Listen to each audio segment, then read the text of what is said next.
সারাদিনে কেউ মেসেজ না করলেও 3টা মেসেজ আমার আসবেই।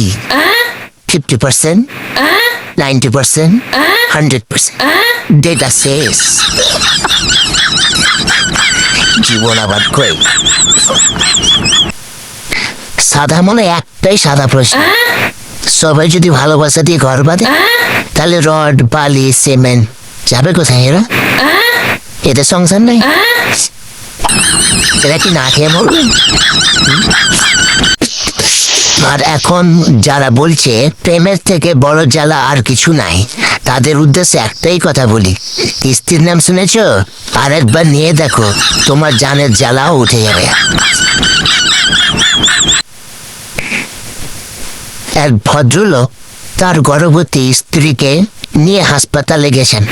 ভর্তি করার পর ভদ্রলোক নার্সকে বলেন, দেখুন, যদি আমার ছেলে হয় তো বলবেন টমেটো হয়েছে, আর যদি মেয়ে হয় তো বলবেন পেঁয়াজ হয়েছে। ভগবানের কৃপায় ভদ্রলোকের ছেলে ও মেয়ে একসাথে জন্ম হয়েছে। তখন নার্স বেরিয়ে এসে ভদ্রলোককে বললেন, কংগ্রেচুলেশন, আপনার স্যালাড হয়েছে।